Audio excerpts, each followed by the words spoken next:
Om Shri Sai Ram. Humble prostrations at the divine lotus feet of our beloved Master, Bhagavan Shri Sathya Sai Baba. Dharma Vahini, Chapter 12, Temples. Summary. The ancients considered temples not only as temples of God, but also as temples of spiritual wisdom. If the temple is kept clean and pure, with holiness in the atmosphere, you can infer that the villagers live in fear of sin, Papa Bhiti, and love of God, Daiva Priti, and that they walk along the path of goodness. The temple is the heart of the village, and befittingly, it should therefore be preserved, nourished, and nursed as such.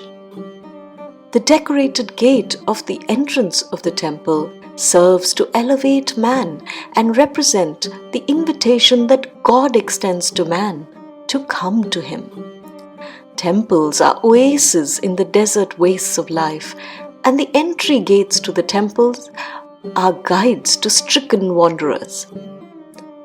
The goal of human life is to realize the absolute and not merely be a slave to the pulls and pressures of worldly gain.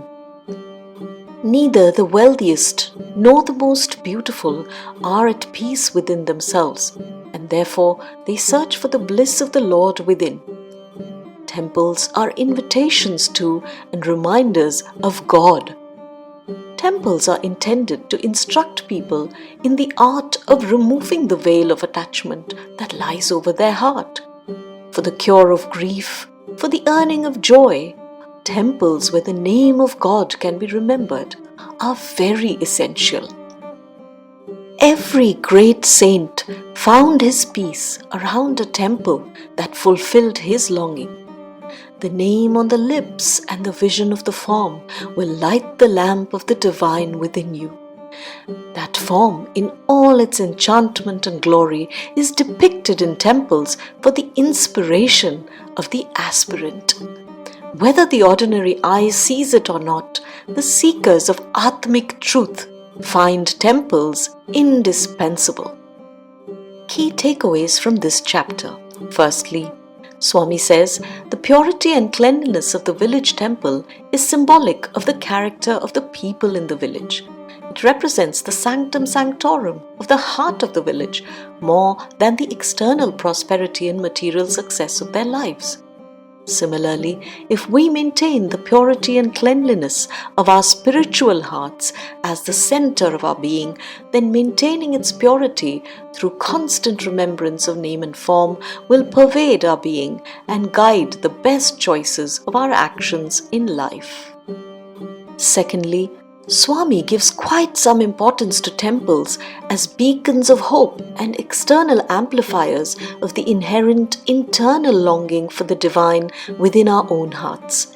The close association of several great saints with temples of their choice is a great case in point of how temples fan the divine within the holy seeker.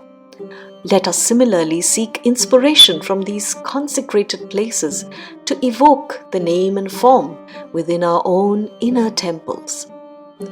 Thirdly, the temple and its entrance as a source of invitation and reminder is particularly poignant. Often, the attraction of worldly pleasures and its resultant pains and miseries fog our minds from seeking the true source of joy within. Often, just seeing a place of worship from afar can bring forth within us the intense longing for true union with our highest selves that we may have forgotten. And it often pulls like a magnet from afar to continue to seek the truth as the primary purpose of human birth. End of chapter 12. Jai Sai Ram.